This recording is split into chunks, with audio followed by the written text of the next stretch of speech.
We're here to talk to Jimmie Johnson, the team owner today, Legacy Motor Club. Obviously, a big announcement coming forward. John Hunter Nemechek is joining the stable for you guys in 2024.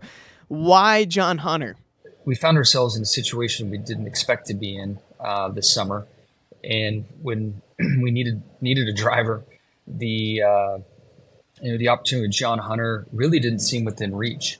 It really appeared that he was in line for the 19 car if Martin Truex wasn't going to return. Not that any of that was guaranteed, but that was kind of the conversation and where things seemed to be heading. So we really kind of went through our process in trying to find the right fit to drive the 42 car for us.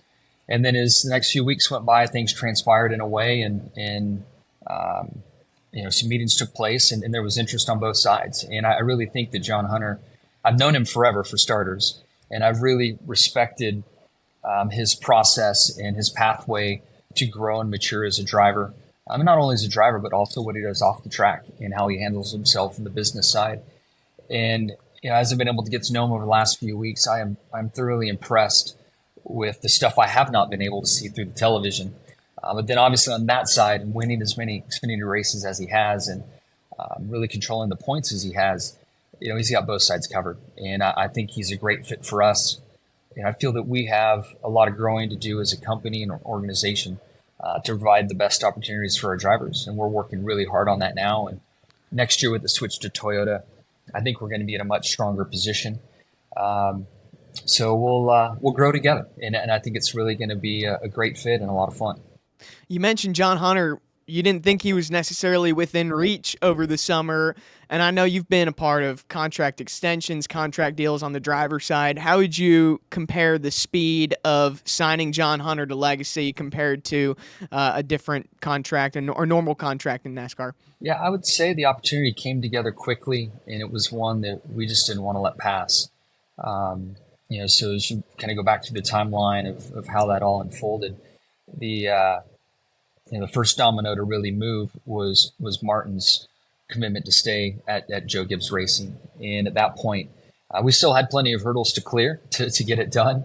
But in my opinion, things moved really quickly. What are the type of hurdles you would kind of have to clear, like in that type of situation? I know, like, drivers often say, like, oh, contracts, they're so close to being signed, they're just about signed. Like, what are some of those hurdles that need to be done on the ownership standpoint? Well, the first one is, we knew we were interested, but was he? Was he interested in coming to Legacy Motor Club? What other offers might he have? What other opportunities within Joe Gibbs Racing would he have? So there were some layers there to work through. But once we knew where his heart was and what he wanted to do, things progressed really quickly, and we were able to get it done in short order. You said there were things about John Hunter that impressed you beyond just the television when you have spoken with him, even within the last couple of weeks. What are some of those qualities that you see in him? When I came along, it would have been great to have a sponsor or connections to some sponsors to bring along, but it really wasn't required. And I feel like I was maybe one of the last guys to get through just on a team owner kind of believing in you or a manufacturer supporting you and kind of pushing you down that road. I certainly had plenty of support from GM through all the years, and that was invaluable. But to see what John Hunter has built around himself and his awareness of sponsorships, how they work, his focus on his digital platform, and how important that is to corporate America.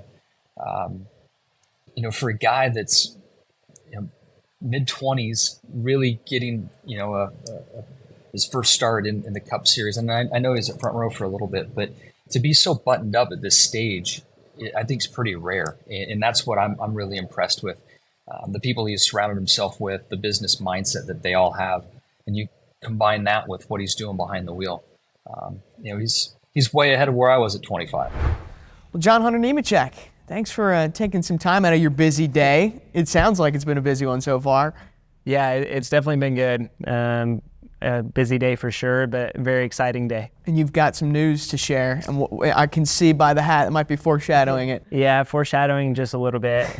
Excited for the partnership and opportunity from Legacy Motor Club, and to be joining forces with Legacy Motor Club for 2024 and beyond, and just excited to get back to the Cup Series.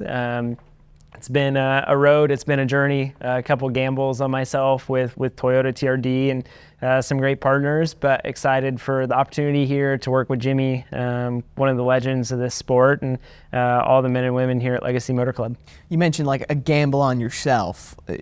What kind of gamble did you have to take on yourself to get to this Cup ride?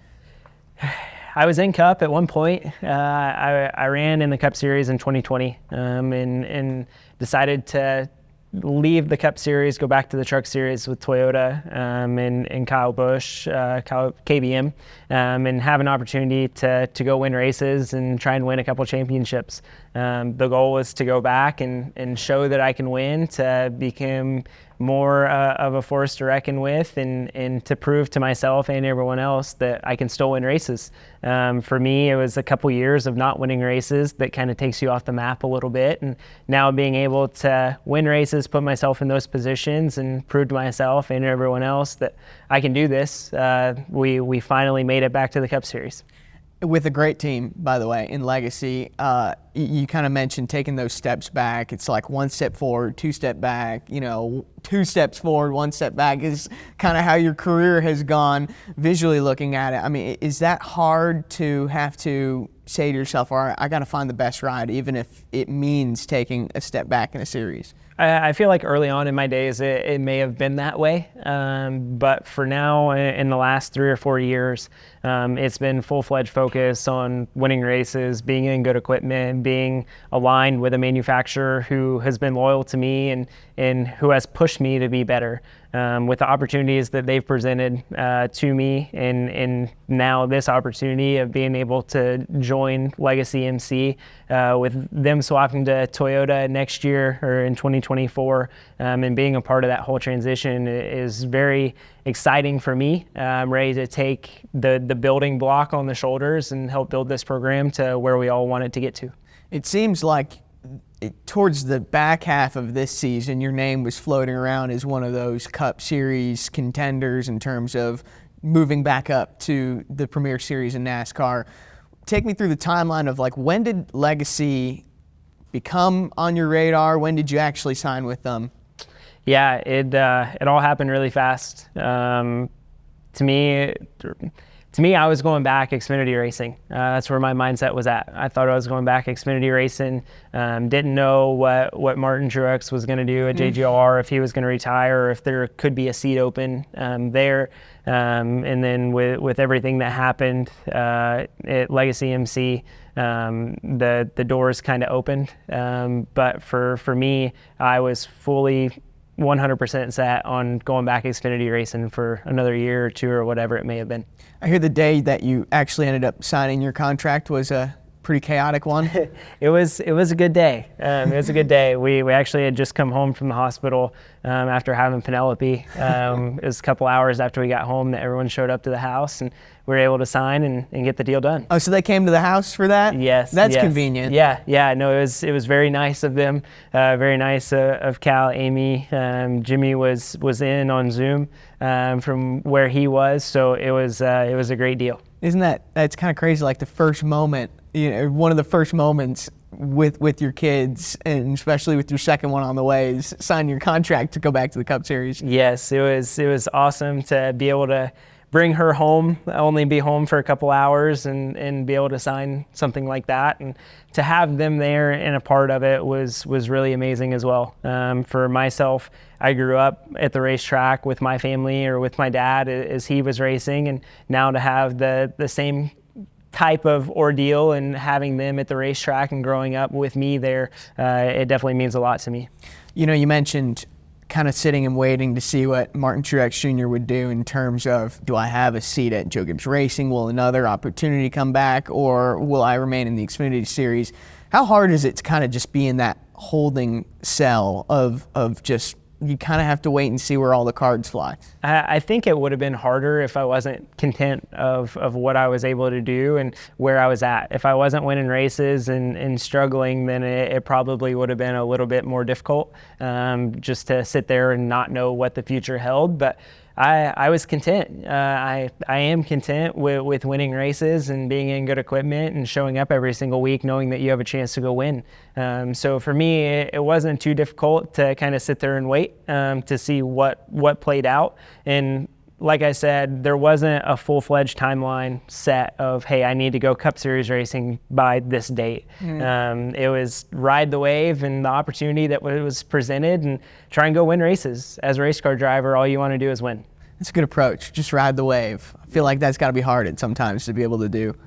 It can be at certain times, but at the same time, if you're happy with where you're at and you're able to go and win races as a race car driver, it makes it a little bit easier for sure.